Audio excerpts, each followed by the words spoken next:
आस कह रही श्वास से, धीरज धरना सीख, मांगे बिन मोती मिले, मांगे मिले न भीख, मांगे मिले न भीख। क्या अनुवाद में मेहनत को इज्जत मिलता है?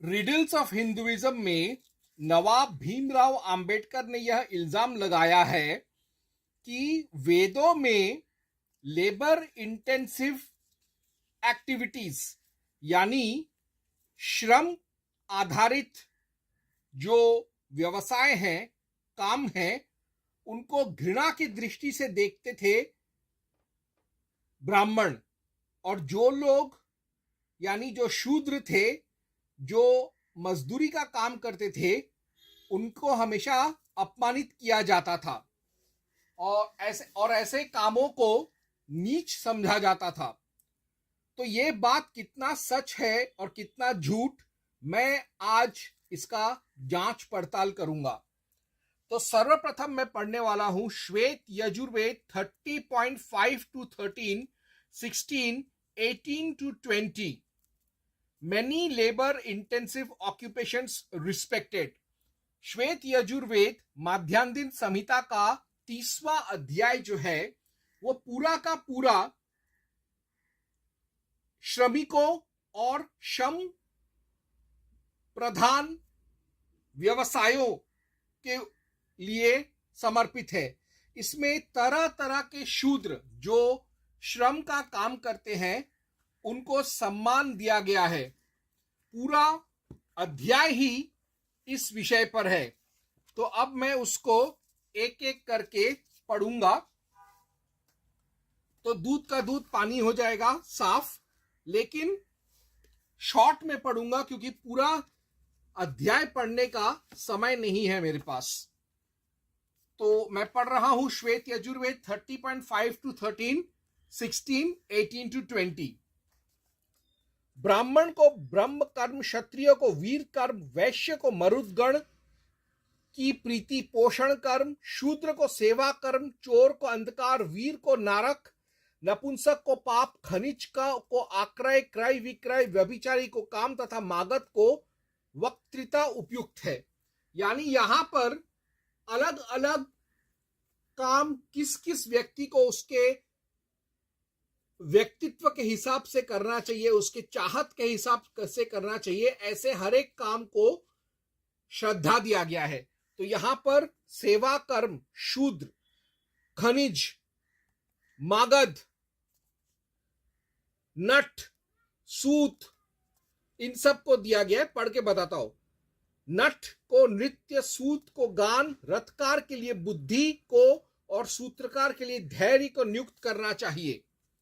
तप के लिए कुंभकार को, कुशलता के लिए लोहार को, रूप सौंदर्य के लिए स्वर्णकार को, शुभ संस्कारों के लिए बीज बोने वाले को, लक्ष्य वेद के लिए बाण बनाने वाले को, प्रक्षेपण अस्त्रों के लिए धनुष्कार को, कर्म के लिए प्रत्यंचा बनाने वाले को, दिष्टि के लिए रज्जु बनाने वाले को, मृत्यु के लिए व्याघ्र और अंतक के लिए श्वान, कुत्ते को नियुक्त किया जाना चाहिए। नदियों के लिए मछुआरों को, ऋक्षिकों को, वनचरों के लिए निषाद को, उत्साद के लिए कुबड़े को, विनोद के लिए बौने को, द्वार की रक्षा के लिए कर्मठ पुरुष को, धर्म के लिए महावत को, तीव्र गति के लिए अश्वपालक को, पुष्टि के लिए ग्वाले को, वीर्य के लिए मेषी पालक को, तेजस के लिए अज पालक को, अन्न वृष्टि के लिए कृषक को, कोलाल के लिए सुराकार को, सुख की वृद्धि के लिए गृहपालक को, श्रेय के लिए धन धारक को और अध्यक्ष के लिए निरीक्षक को नियुक्त किया जाना चाहिए। भा अग्नि के लिए लकड़ी लाने वाले को, प्रकाश के लिए अग्नि प्रज्वलित करने वाले को, सूर्य के लिए अभिषेक करने वाले को, दिव्य लोक के लिए सुंदर प्रतिमा बनाने वाले को, मनुष्य लोक के लिए प्रसार करने वाले को, सब लोगों के लिए सिंचन करने वाले को, वध देवता के लिए शरीर मर्दन करने वाले को, मेधा के लिए धोबिन को और शोभा के लिए वस्त्र रंगने वाले को नियुक्त किया जाना चाहिए। सत्य के लिए नापित को, विविक्ति के लिए सारथी को, निगरानी वाले के लिए निरीक्षक को, बल के लिए सेवक को, अरिष्ट के लिए अश्वारोही को,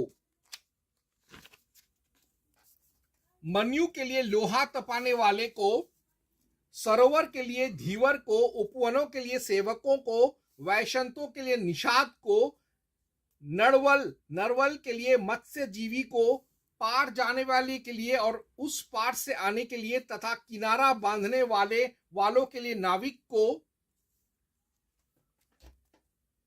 त्रेता के लिए प्रबंधक को, दुष्कृत के लिए वैद्यक, शास्त्र के आचार्य को और पाप कर्म के लिए दंडित करने वाले को नियुक्त किया जाना चाहिए।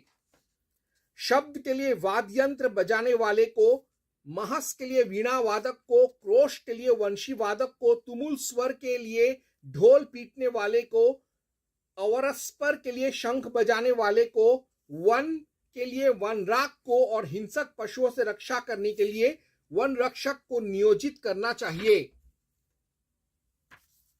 महत्व के लिए पथ प्रदर्शक गणक। तो यहां पर अलग अलग कामों के लिए किस किस को जॉब पर रखना चाहिए इसका बात किया हुआ है। अब मैं पढ़ने वाला हूं श्वेत यजुर्वेद 8.48 पावर टू शूद्रास, यानी जो शक्ति है, ताकत है, आत्मा, बुद्धि और शारीरिक बल जो है वो सिर्फ सवर्णों के लिए नहीं, शूद्रों के लिए भी था। मैं पढ़ रहा हूं श्वेत यजुर्वेद 18.48। हे अग्ने, हमारे ब्राह्मणों, क्षत्रियों और वैश्यों को अत्यंत तेजस्वी बना, हमारे शूद्रों में भी तेजस्विता स्थापित कर, तू उस तेज को हमारे अंदर भी धारण कराने वाला हो। अब क्यों शूद्रों को भी तेज चाहिए? Because Shudras life is like तपस्या। श्वेत यजुर्वेद 30.5। चूंकि शूद्र को समाज का सबसे कठिन परिश्रम वाला काम करना पड़ता था, इसीलिए उसका जीवन बहुत कठिन था, सेवा के इर्द गिर्द था। इसीलिए श्वेत यजुर्वेद 30.5 में एक वाक्य आता है, तपसे शूद्रंग तमसे, यानी शूद्र को सेवा कर्म करना पड़ता है, इसीलिए उसका जीवन तपस्या तप के जैसा ही कठिन होता है। इसके अलावा श्वेत यजुर्वेद 16.18, 22, 26 to 28, 30, 47 में Rudra exists in form of hard working Shudras, यानी जो नमकम जो अध्याय है रुद्र सूक्त का, उसमें रुद्र शिव महादेव जो है वो कई तरीके के शूद्र वर्गों के लोगों में अवतरित होता है, और ये कहा गया है कि शूद्र के हृदय में रुद्र बसता है, खासतौर से उस शूद्र का जो बहुत परिश्रम करने वाला है। तो मैं अब उन सारे मंत्रों का अंश पढ़ूंगा, क्योंकि नमकम चमकम रुद्र स्तोत्र बहुत बड़ा अध्याय है। तो मैं पढ़ रहा हूं श्वेत यजुर्वेद 16.18, 22, 26 to 28, 30, 47। सारथी के रूप में अवस्थित रहने वाले रुद्र को प्रणाम है। शिल्प कला और रथ निर्माण में कुशल रुद्र को प्रणाम है। मिट्टी के बर्तन और लोहे के शस्त्र के रचनाकार रूप रुद्र को प्रणाम है। निषादों के हृदय में तथा वन जाति के अंतर में स्थित रुद्र को प्रणाम है। कुत्तों को रस्सी द्वारा बांधकर ले जाने वालों और हिरणों की अभिलाषा करने वाले व्याघ्रों के अंतः स्थल में स्थित रुद्र को नमस्कार है। कुत्तों के अधिपति किरातों में स्थित देवता रुद्र को प्रणाम है।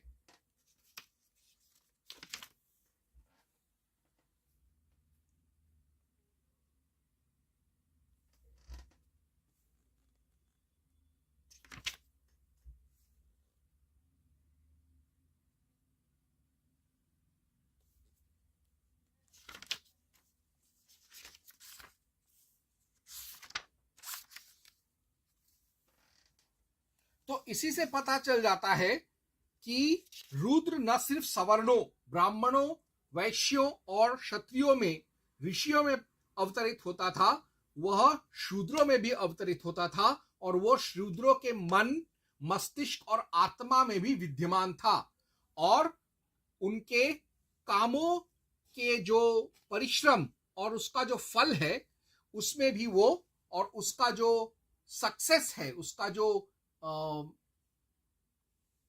कामयाबी है उस परिश्रम का, उसमें भी रुद्र होता था। इसी से पता चल जाता है कि वैदिक काल में ब्राह्मण और ऋषि छोटे कामों को घृणा नहीं करते थे, श्रम जीवियों को नीच नहीं समझते थे और श्रम आधारित कार्य और जीविकाओं को वो असम्मान नहीं करते थे, बल्कि उनको वो भगवान का आशीर्वाद और भगवान का निवास स्थल मानते थे और सम्मान देते थे।